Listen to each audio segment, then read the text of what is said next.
18 मई से बनने वाले करंट अफेयर के सभी important questions.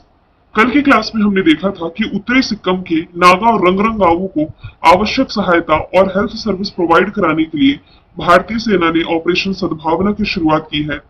Tata consultancy service ये किस देश में global AI centre of excellence का अनावरण इसने किया है? फ्रांस में। महिला टेबल टेनिस रैंकिंग एकल रैंकिंग में यदि हम देखें तो टॉप 25 में प्रवेश करने वाली पहली भारतीय महिला खिलाड़ी बनी है Manika Batra. Centre for university world university ranking में भारत का आईआईएम अहमदाबाद टॉप पर है। देश का सबसे बड़ा कौशल कार्यक्रम स्किल इंडिया प्रतियोगिता 2024 की शुरुआत दिल्ली में हुई है। एमडीएल यानी कि मझगांव डाक लिमिटेड की वर्षगांठ के अवसर पर रिसेंटली रक्षा सचिव गिरधर माने ने 250 रुपए का डाक टिकट स्मारक सिक्का जारी किया है। लेखिका एलिस मुनरो का रिसेंटली निधन हुआ है। इन्हें 2013 में साहित्य का नोबेल पुरस्कार मिला था। अंतरराष्ट्रीय परिवार दिवस 15 मई को मनाया जाता है। फुटबॉलर सुनील छेत्री ने रिसेंटली संन्यास का ऐलान किया है। फाइनेंशियल ईयर 2024 में अमेरिका को पीछे छोड़ते हुए भारत का शीर्ष व्यापार भागीदार देश बना है चाइना। तो चलिए शुरू करते हैं आज का हमारा पहला सवाल। केदारनाथ यात्रा 2024 जो भी चल रही है, इसके संचालन के लिए पुलिस द्वारा कौन सा ऑपरेशन शुरू किया गया है? रिसेंटली ऑपरेशन मर्यादा की शुरुआत की गई है केदारनाथ यात्रा के संचालन के लिए। देखिए, तीर्थयात्रियों से तीर्थ स्थलों की पवित्रता का सम्मान करने का आग्रह किया गया है और पुलिस उल्लंघन करने वालों के खिलाफ चालान भी काट रही है और मामले भी दर्ज कर रही है। ये देवभूमि उत्तराखंड की गरिमा को बनाए रखने, तीर्थयात्री को एक सुरक्षित और सम्मानजनक वातावरण सुनिश्चित करने की पहल का ही हिस्सा है। क्योंकि आप सभी जानते हैं केदारनाथ यात्रा के दौरान जितने लोग दर्शन के लिए नहीं जा रहे, उससे अधिक मात्रा में लोग ब्लॉगिंग और रील्स बनाने के लिए जा रहे हैं। तो अभी तो ये भी ऐलान किया गया है कि मंदिर के 200 मीटर के दायरे पर मोबाइल फोन के इस्तेमाल को लेकर भी प्रतिबंध किया जा रहा है, जो कि एक अच्छी पहल है, आप कह सकते हैं। अच्छा, ऑपरेशन की बात की ही जा रही है तो अभी कुछ दिन पहले मैंने आप लोगों को बम्बी बकेट ऑपरेशन के बारे में बताया था। बकेट मतलब कि बाल्टी। तो बम्बी बकेट ऑपरेशन उत्तराखंड के जंगलों में जो आग लगी है, इसे कंट्रोल करने के लिए शुरू किया गया था। ऑपरेशन सद्भावना की यदि हम बात करें, देखिए कल की ही क्लास में हमने सवाल नंबर जो पहला था, उत्तरी सिक्किम और रंगरंग गांवों को आवश्यक सहायता और स्वास्थ्य सर्विस प्रोवाइड करने के पर्पज से ऑपरेशन सद्भावना की शुरुआत इंडियन आर्मी ने की थी। ऑपरेशन गंगा की शुरुआत की गई यूक्रेन में। ऑपरेशन अजय जो हमने पढ़ा है, इजराइल से भारतीयों को निकालने के लिए चलाया गया ऑपरेशन था। देखिए, आज फिर ओवरलैप हो रहा है ये पेन। कोई बात नहीं, जब मैं आपको पीडीएफ दूंगी तो इसे अच्छे से लिख करके दे दूंगी। फिर कुछ ऑपरेशन जो हमने पढ़े हैं, ये है ऑपरेशन करुणा, जो कि म्यांमार में शुरू किया गया ऑपरेशन था। फिर एक ऑपरेशन आप रिलेट कर सकते हैं, ऑपरेशन दोस्त। मतलब कि ऑपरेशन दोस्त और ऑपरेशन करुणा जो है ना, ये किसी देश से भारतीयों को निकालने के लिए नहीं चलाया गया था। जैसे कि मैं बात करूं ऑपरेशन करुणा की, तो म्यांमार में साइक्लोन एक चर्चे में था जिसका नाम है मोचा, जिसका नामकरण यमन ने किया था। इस चक्रवात प्रभावित म्यांमार की हेल्प करने के लिए ऑपरेशन करुणा की शुरुआत की गई थी। ऑपरेशन दोस्त ये तुर्की और सीरिया में जो भूकंप से प्रभावित था, इसकी हेल्प करने के लिए। आप ऑपरेशन देवी शक्ति भी रिलेट कर सकते हैं, क्योंकि ये जो ऑपरेशन देवी शक्ति है, इसकी शुरुआत अफगानिस्तान में जब तालिबानियों का शासन आ रहा था, तो ऐसे भारतीय जो वहां फंसे हुए थे, इन्हें निकालने के लिए किया गया।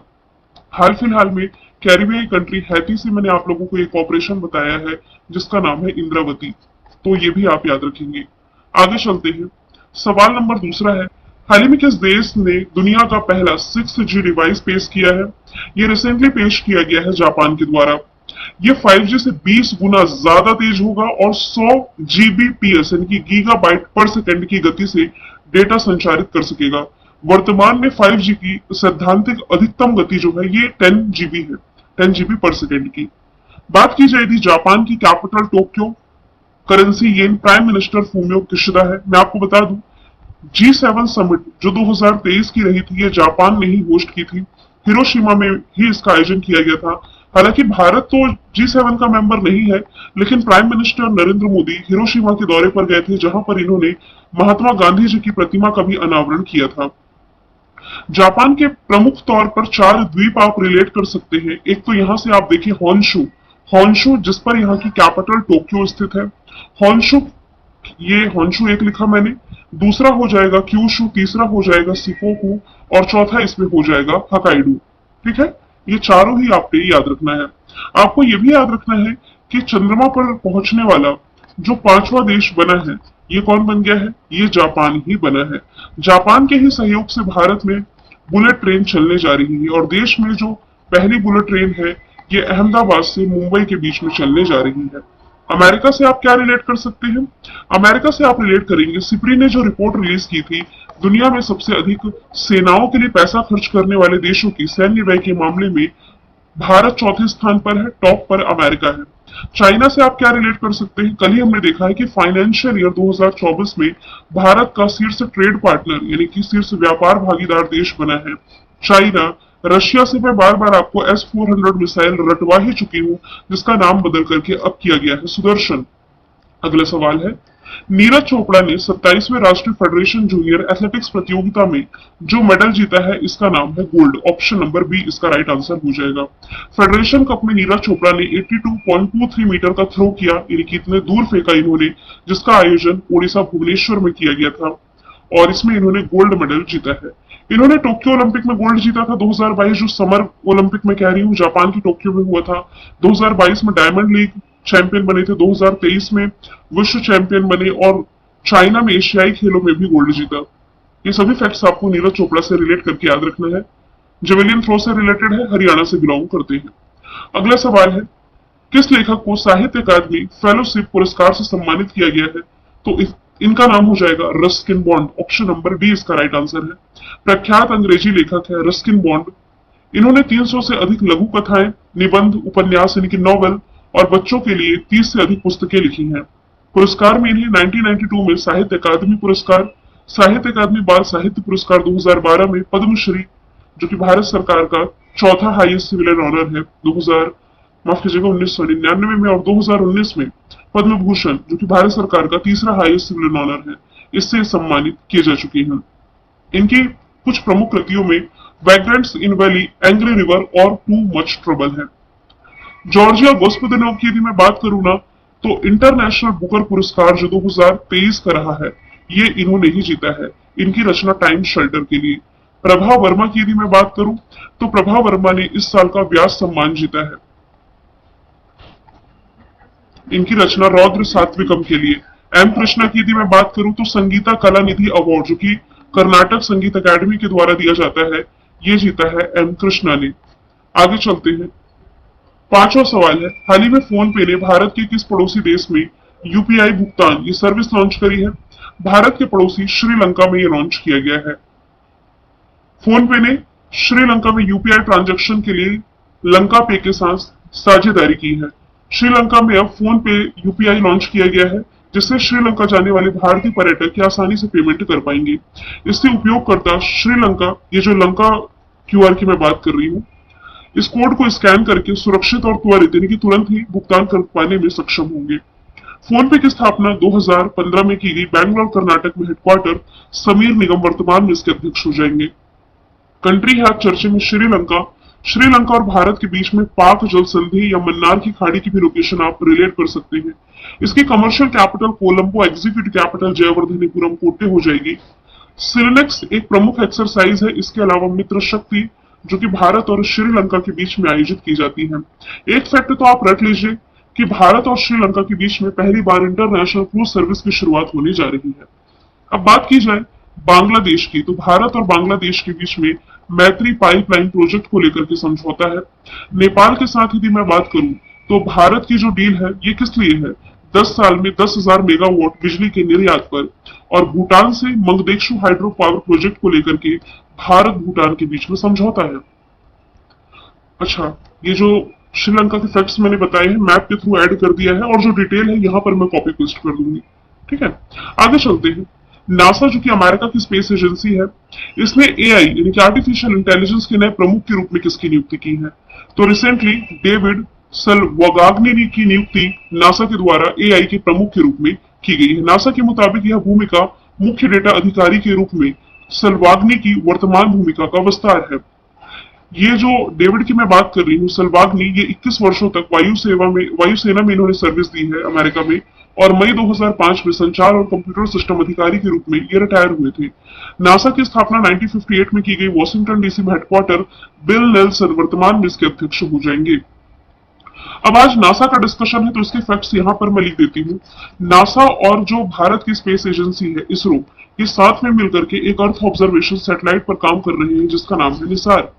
इसके अलावा आप रिलेट कर सकते हैं नासा अमेरिका की स्पेस एजेंसी और जैक्सा जापानीज स्पेस एजेंसी, ये साथ मिलकर के पहला लकड़ी का सैटेलाइट लॉन्च करने जा रहे हैं जिसका नाम है लिग्नोसैट प्रोब।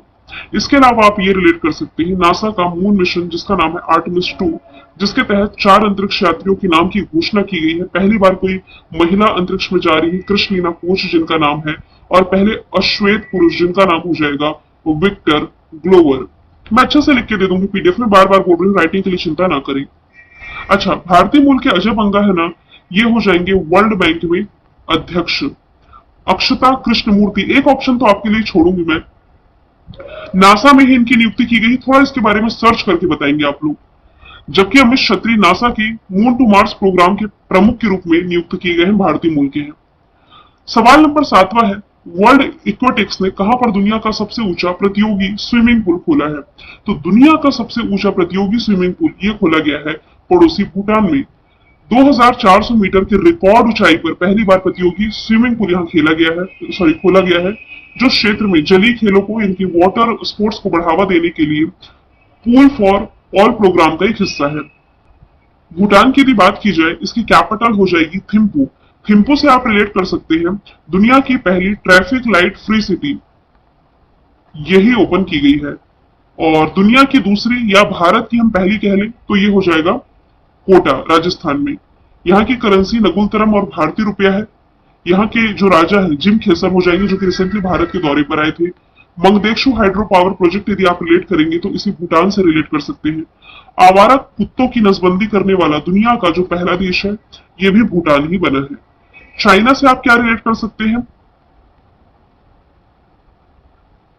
देखिए, दुनिया की सबसे गहरी भूमिगत प्रयोगशाला ये चाइना ने ही स्थापित की है। और नेपाल की यदि मैं बात करूं तो नेपाल और भारत के बीच में सूर्य किरण एक्सरसाइज का आयोजन किया जाता है। श्रीलंका के साथ मैंने आपको बता ही दिया है कि श्रीलंका के बीच, और मतलब भारत की पहली ऐसी इंटरनेशनल क्रूज सर्विस ये पड़ोसी श्रीलंका के साथ ही शुरू होने जा रही है। श्रीलंका के कोलंबो में लास्ट ईयर एशिया कप जो पुरुषों का था ये संपन्न हुआ था, जिसमें कि भारत विजेता था श्रीलंका को हरा करके। 8वां सवाल है, हाल ही में किस राज्य की पहली महिला मंत्री जिनका नाम है कमला बेनीवाल, इनका निधन हुआ है? तो कमला बेनीवाल ये राजस्थान की पहली महिला मंत्री हुआ करती थी, जिनका अभी हाल ही में 97 वर्ष की आयु में निधन हुआ। वरिष्ठ कांग्रेस नेता और गुजरात की पूर्व राज्यपाल कमला बेनीवाल जयपुर के निजी हॉस्पिटल में देहांत हुआ है। गुजरात के अलावा इन्होंने त्रिपुरा मिजोरम के राज्यपाल के रूप में भी कार्य किया। राजस्थान की उप मुख्यमंत्री भी रही है। 1927 में राजस्थान के झुंझुनू जिले के गौरीर गांव में जाट परिवार में इनका जन्म हुआ था, और 1952 में ये राजस्थान विधानसभा की पहली बार सदस्य बनी थी। आगे चलते हैं। राजस्थान की कैपिटल जयपुर, मुख्यमंत्री भजनलाल शर्मा, राज्यपाल कलराज मिश्र है। नेशनल पार्क में सरिस्का, रणथंभौर, मुकुंदरा रिलेट कर सकते हैं। झीलों में पुष्कर, पिछौला, जयसमंद, फतेह सागर। बांधों में गांधी सागर, राणा प्रताप सागर बांध, जवाहर सागर बांध। नृत्य में घूमर आप रिलेट कर सकते हैं। अगला सवाल है, वर्ष 2024 में कितने लोगों को लक्ष्मी महाराज पुरस्कार से सम्मानित किया जाएगा? तो कुल ऐसे इसमें 10 लोग हैं। आपको याद आना चाहिए, मैंने आपको ये तो बताया था कि बॉलीवुड अभिनेत्री हेमा मालिनी जी को इस अवार्ड से सम्मानित किया जाएगा, लेकिन आपको मालूम होना चाहिए कि हेमा मालिनी के अलावा 9 और ऐसे लोग हैं, क्योंकि ये जो अवार्ड है ये लास्ट टाइम दिया गया था 2014 में। 2014 के बाद से दिया ही नहीं गया है, तो 2015 से 24 तक यानी कि इस 10 साल के लिए जिन नामों की घोषणा की गई है सभी के नाम मैंने मेंशन कर दिए हैं। हेमा मालिनी जी को 2018 के लिए मिल रहा है। ठीक है, अब ये जो अवार्ड है ये 31 अगस्त 2024 को लखनऊ में दिए जाएंगे। प्रसिद्ध कथक प्रतिपादक लक्ष्मी महाराज की स्मृति में ये दिया जाता है। 10वां सवाल मैंने रिवीजन कर रखा है। टाइम मैगजीन के अकॉर्डिंग वर्ल्ड की शीर्ष एडटेक कंपनी के लिस्ट में कौन टॉप पर है? तो भारत की ही एमिरेट्स कंपनीज में टॉप पर है। अभी दुनिया के 250 एडटेक कंपनीज की लिस्ट जारी की गई, जिसमें कि 15 भारतीय एडटेक फर्म शामिल हैं, जिसमें कि एमिरेट्स से पहले स्थान पर माइको, 26वें स्थान पर अनअकैडमी है, 54 प्लेस पर। चलिए, गवर्नर जनरल और वायस राय का स्टैटिक जीके यदि हम देखें तो भारत में स्थायी कर व्यवस्था की शुरुआत लॉर्ड कार्नवालिस ने की थी। भारत का अंतिम गवर्नर जनरल और भारत का पहला वायस राय लॉर्ड कैनिंग था। बंगाल विभाजन 1905 लॉर्ड कर्जन बंगाल विभाजन रद्द लॉर्ड हार्डिंग के समय 1911। फिर इसी लॉर्ड हार्डिंग के समय में ना राजधानी दिल्ली बनी थी भारत की। रेलवे बोर्ड का गठन 1905 लॉर्ड कर्जन। पहली रेलवे लाइन लॉर्ड डलहौजी की देन है। भारत में पहली बार चुनाव कराया गया था लॉर्ड लिनलिथगो के टाइम में। कैबिनेट मिशन भारत पहुंचा था लॉर्ड विवल के टाइम पर। स्वतंत्र भारत का पहला गवर्नर जनरल लॉर्ड माउंटबेटन। और जालियांवाला बाग हत्याकांड के समय जो गवर्नर था ये था लॉर्ड चेम्सफोर्ड। मैंने कल आपसे पूछा था मिखाइल मिशेल किस देश के फिर से प्रधानमंत्री बने। आंसर था रशिया। आज का सवाल है पेरिस ओलंपिक के लिए क्वालिफाई करने वाले पहले भारतीय पुरुष पहलवान कौन बने हैं। इसका आंसर जो भी कमेंट बॉक्स में बताइए।